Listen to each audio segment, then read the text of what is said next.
Hello and welcome to the Enlightenment Part 2. Tonight we are mainly going to be focusing on the major players in the Enlightenment thinkers, and what they were known for. Remember, I had expressed to you guys in class that there are 7 videos that go with this PowerPoint. Please do not feel that you need to watch all of them at once. I would recommend that you go in order, do what you can, take a break, come back, do some later. But remember, the assignments with the videos are not due until Friday. So the Center for the Enlightenment, it is important that you understand this was in Paris, France. Yes, there are going to be enlightened thinkers from other parts of the world, but really the center of it is going to be in Paris. So we're mainly going to be talking about French philosophers, but it is going to include other parts of the world as well. This is where the greatest philosophers examined Enlightenment philosophy. Remember, as we discussed in class, the Enlightenment centered around the way trying to apply scientific reason to human nature and the way people think. So ultimately, a new philosophy on how to improve society and basically how to live. Now notice the term philosophe. That is how you pronounce that word, philosophe. They, in fact, were not professional philosophers. So please don't think of them as philosophers on the same level as Aristotle and Plato and so forth. But really, they're recognized with this title because of what they were able to do, which was taking Enlightenment ideas and making them popular throughout Europe. And that was basically through their writings and through their example. Typically, what they tried to do was criticize everything in order to show that reason could improve society as a whole. That was ultimately their goal, and we did discuss that. They wanted to improve society in any way that could be. So they would take any topic you can think of and criticize it and try to get people to just think a different way about it. One of the most influential and the first philosophers that we're going to talk about was Francois de Voltaire. Actually, Voltaire is, his real name was Francois d'Arrat, but he took on the pen name Voltaire. He wound up publishing over 70 books, and he really got himself in a little bit of trouble because those books criticized both the government and the church. And we know that even at this time, even after the 30 Years' War and after the Reformation, it still was frowned upon for you to do something like that. And so not only that, he wrote over 20,000 letters, 2,000 pamphlets, poems, plays, and novels. So definitely known for his writings ultimately. He really had no fear about whom he offended because most of the time he played devil's advocate. In other words, he liked to take the other side, and he didn't care who it offended. He didn't care who, would criticize him. He was very bold in his writings, which is, I think, one of the reasons that I really admire him very much. He often tried to prefer ridicule over reason. In other words, he really liked, even if he didn't agree with it, he oftentimes took the opposing viewpoint just to have something to argue about. But it really made people think because of the things that he brought up. Unfortunately, however, he was often arrested because of his offensive writings. And one of the places that he was put in prison was the Bastille, which was a prison in Paris. That term Bastille will come up again when we talk about the French Revolution, but this is in fact one of the prisons where he was kept because of his writings. He didn't believe in a democracy, so a democracy is not going to be his ideal form of government. He basically said that, if you have a democratic government, you're just giving power to the idiocy of the masses. So as you can see here, he was very bold in the statements that he came up with. Instead, he preferred a government that was an enlightened monarchy. And so we actually see Voltaire working very closely with some of the enlightened despots, including Catherine the Great. So he believed, so I guess you could say that he agreed a little bit with Thomas Hobbes in the idea of one strong ruler, but he believed that they needed to be educated. And so specifically educated by enlightened philosophers. Eventually, because of his brazen writing, Voltaire is going to be exiled from France to Britain. And when he was there, he learned about the government that existed in Britain under the Glorious Revolution, and so the constitutional monarchy. And so he actually wrote a lot of books that inspired people to speak out against the government. So on this hand, he's actually going to favor a little bit more towards Locke, in that people had the right to speak out about the government if they didn't necessarily agree with it. He actually admired deeply the freedom that Britain had. He agreed that it was a relatively open society, the fact that the people did have a voice.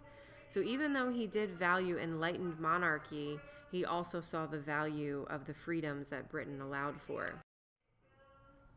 It is important to understand his view on religion, and so just like most of the philosophers of the time, he was a deist. Again, he believed that there is a God, but ultimately God was limited. And he saw God as the watchmaker of the universe, very similar to what Sir Isaac Newton believed as well. Here are famous quotes by Voltaire. Some of them you might have heard before. If you ever have some free time or would like to bring in something to impress me tomorrow, just Google quotes by Voltaire and you will be amazed. Maybe show me one of your favorites and tell me why it is, or even leave something in the comments below. But notice what I have here. Every man is guilty of all the good he didn't do. Think about that for just a moment. God is a comedian playing to an audience too afraid to laugh. If God did not exist, it would be necessary to invent him. Pretty powerful. It is dangerous to be right when the government is wrong. Love truth and pardon error. So hopefully by these quotes you can see a little bit into the mindset. Judge a man by his questions rather than by his answers. Men are equal. It is not birth but virtue that makes this difference. Prejudice is opinion without judgment. I like that one. The way to become boring is to say everything. I like that one too. Sometimes it can be said in much simpler terms. And this is the one he's most famous for and helps you really understand what he supported, which was freedom of speech. I may not agree with what you have to say, but I will defend you to the death. Your right to say it. So ultimately, that's what he's known for. And that's one of the principles in our United States Constitution adopted from Voltaire, was freedom of speech. So here you'll notice that you have 3 videos that you need to watch on Voltaire. One is from Tom Ritchie, a couple are from other sources as well. And you need to create a 1-page summary based on the information in all of these videos. So some of it might be repetitive. I just wanted you to have different perspectives and different fun facts regarding him. And this should also help you if you choose Voltaire as your person in the Enlightenment Salon. So this is kind of some supplemental information. This actually would probably be a really good place to stop for you because as we go further in the PowerPoint and further in the video, each individual will have their own video. So if you want to just stick with Voltaire, watch these videos, and then you can do the rest tomorrow. But I'm going to keep going. Okay, so besides just governmental reform, the Enlightenment also was trying to introduce reform of the judicial system. And the person most influential in that area is going to be Marquis Cesare Beccaria, and he's the leading philosopher to do this, and we will actually read some of his writings in class together. He wrote a very famous book called On Crimes and Punishments, and if this is a philosopher that you would be interested in adopting for the salon activity, then I would recommend that you read excerpts from his book. But basically in his book, he's trying to apply critical analysis to the problem of making punishments both effective and just. A very common use of the enlightened despots, or not just the enlightened despots, but absolute rulers during that time, was capital punishment, ultimately the death sentence. And a lot of people felt that the bill didn't fit the crime, so to speak. And so he attacked torture. He attacked capital punishment. He was saying that this was a violation of human rights. And he said that through the justice system should ensure a speedy trial. Does that sound familiar? If you're familiar at all with our United States Constitution, that's one of our rights. That we have the right to a jury and we have a right to a speedy trial. Because oftentimes people would be arrested and it could be months or even years before they even saw a judge and just would be sitting in jail. And so this is one of the foundations of the United States view on justice. He also said that the purpose of laws was not to impose the will of God, but to secure the greatest good and happiness for the greatest number of people. So in other words, the will of God is subjective, and some people might not necessarily agree with that. So he believed in religious tolerance, first of all, but laws should not be based on religion, but instead what's ultimately best for the majority of people. And that's really all I have on Beccaria for now. If you want to do some additional research on him, I'm sure there's information that you can find. Next, we're going to move into the realm of economics, and the most important economic work of the Enlightenment is hopefully something that you've heard of before, and that is Adam Smith's Inquiry into the Nature and Cause of the Wealth of Nations. Adam Smith is often regarded as the father of capitalism. He believed that economic liberty was the foundation of a natural economic system. Now, you guys should know what the word liberty means, but ultimately it means freedom. So economic freedom was just as important as human freedom. And if you're economically free, then the economic system would be able to function. Now, there are going to be other philosophers who agree with him, but ultimately he lays the foundation for modern economy that we have even in some countries today. This type of economics is known as laissez-faire economics. Laissez-faire economics ultimately means hands-off. In other words, limited government involvement in economic life, if none at all. Ultimately, that would have been Adam Smith's ideal form of economy. But if you think about it, I want you guys to think logically. Is it really possible for the government to not be involved in the economy at all? Definitely helps try to encourage productability and production and discourage laziness. But at the same time, there are certain people who do not have the ability to help themselves because of disabilities or whatever the case might be. So ultimately, there is a need for some government involvement, especially when it comes to things like taxes and, paying me, for example, or the guy that comes and picks up your garbage. All of that is provided through the federal government. So just something to think about as we go through this. But his argument was that the best way to encourage economic growth is to unleash individuals to pursue their own selfish economic interests. And that really works if you think about it, because if people are pursuing their own selfish interests from an economic standpoint, they're going to work hard in order to make money. So as a result, he believes that these selfish people would seek to enrich themselves and their lives by meeting the needs of others, because that's the only way that the economy would expand. By meeting other people's needs, ultimately you're paying yourself. And that's really the true nature of capitalism. So here's your next video. This is the fourth one. So this will be video number 4 on Adam Smith. And you just need to answer this question. What was his political philosophy? And it's going to go hand in hand with his economic philosophy as well. The next philosopher that we're going to discuss is Charles Louis de Montesquieu. Basically, for short, we're just going to call him Montesquieu.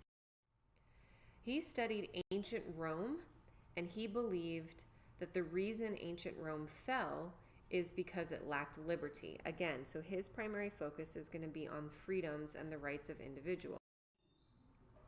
He actually saw that Britain was the best governed nation on earth. Even though he was French, he saw the definite advantages that the British government had because of the liberties that it allowed for its. He argued that the reason for this is because it had a separation of powers. Again, sound familiar? So this is ultimately what you need to connect Montesquieu with, is the idea of a separation of power. The king, of course, is going to be the executive power, which in the United States, as you well know, that would also be connected with our president. So he makes sure that the laws are being followed. Parliament, on the other hand, is the legislative power, and they're the ones who get to make those laws. And so this could be compared in the United States system with our Congress, the House of Representatives, and the Senate. The English courts then had the judicial power, the same way that the Supreme Court has a judicial power in the United States, and their role is to interpret those laws and make sure they're being followed appropriately. So this enabled, or prevented, I should say, one person from having too much power. So he definitely is not going to agree with an absolute monarchy, because that really could, as we know, power corrupts. And this was going to be his argument. So this balance of power, or separation of power, could prevent that from happening. This is also known as the checks and balances system, which we in the United States have adopted here. This actually became the framework for the US government, because as I mentioned in class, the Enlightenment is going to very heavily influence the ideas in founding the US government. All right, moving on to the next one. We're going to talk about Jean-Jacques Rousseau. He's definitely an interesting character, to say the least. What I'm going to give you in the PowerPoint doesn't even remotely scratch the surface on this individual. But I definitely would recommend that you read up on him, because he is quite interesting. He was deeply committed also to the idea of individual freedom, very much like his philosophe counterparts, but I would kind of call him the black sheep of the philosophes, because he is going to have quite a different view in certain areas, and you're going to have to do some research on that. He actually believed that humans were neither good nor evil inherently, but it was society that corrupts them. He actually is quoted as saying humans are noble savages who yearned to be truly free.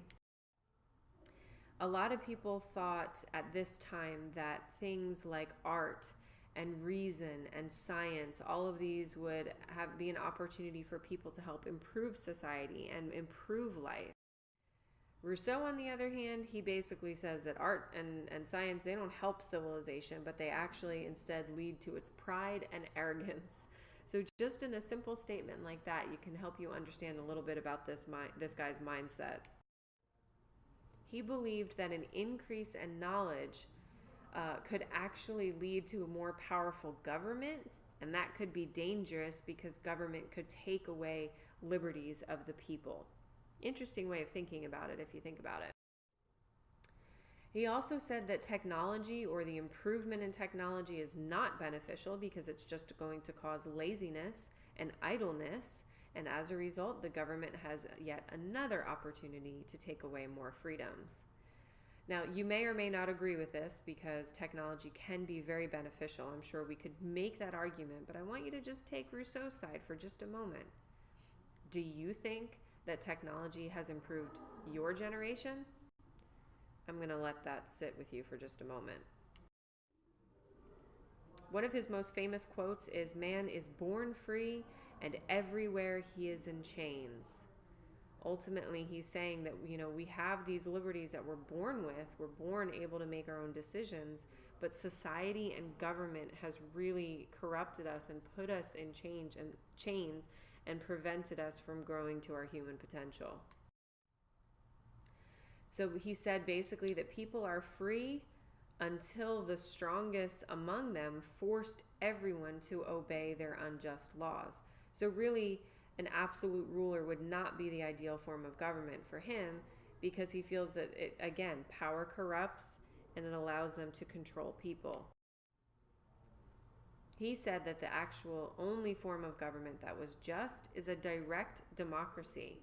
Now, this is unlike any of the other philosophes of the time, who most of them believed either in a separation of powers like Montesquieu, or some form of enlightened monarch. So Rousseau really is going to set himself apart here, because a direct democracy gives power directly to the people, not to a ruler. So he believed that this is a system where the will of the majority is the rule of the land. So what the majority of people decide or vote on is ultimately what the laws will include.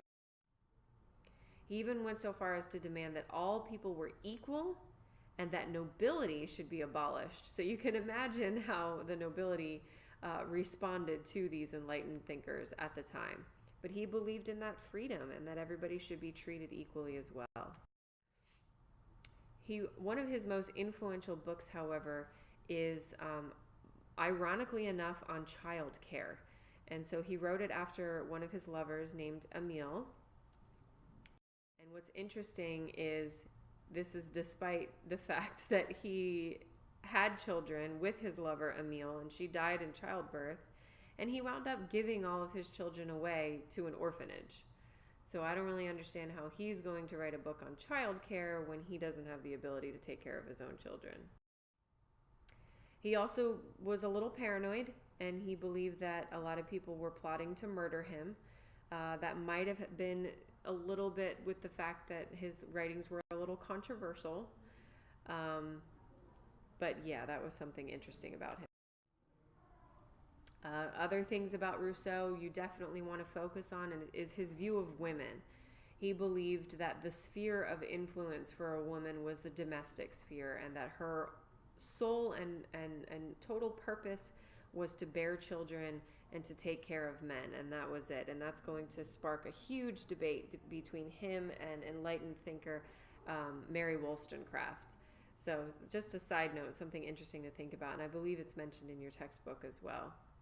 But the next two videos here, 5 and 6, are going to be on Rousseau, and you basically need to write a one-page summary about his ideas found in both videos. It's going to give you two different perspectives, one from Paul Sargent and then one from School of Life as well. All right, moving on to Immanuel Kant. So he was German, so he was not French, but he was a German thinker, and he's the one who's going to question the very foundation of the Enlightenment. In fact, in class, we're going to read an excerpt by him that says, "What is enlightenment?" He separated science and morality into separate branches of knowledge. So this kind of goes in line with some of the discussions we were having in class, and he basically agreed that you can't put the two together. They must be separated. So he believed that science could not help someone understand human nature or morals. So he's, too, going to take things a little bit differently than the empiricists like Hobbes and Locke. And he says you can't apply science to human nature. People are just too complex. He did believe that God created humans with an intuition, which therefore gives us a sense of morality, and that is free from any form of scientific explanation. So a little bit more of a religious turn here when it comes to morals and right and wrong, and that it wasn't necessarily science that can help us with our morals, but that's just intuition that we were born with or created with. He saw the rationalists as believing that reason was the answer to everything, and that's kind of what we talked about with Descartes and so forth. They were rational thinkers, only using reason to help find the answers to their questions. But empiricists, on the other hand, believe that knowledge could be grasped through experience. And so this is what he's going to believe. He actually saw philosophy as a way to bridge, as a bridge between the two groups. In other words, you can use philosophy to not only help explain your experiences, but also to use science and reason or rationality to explain them as well. So he's kind of in between or on the fence on this. He saw reason as a function of the mind, but it was a function of the mind that did not possess any form of morality. So if you're using reason, you're not using your morals, which is kind of confusing, but I hope you can wrap your brain around that.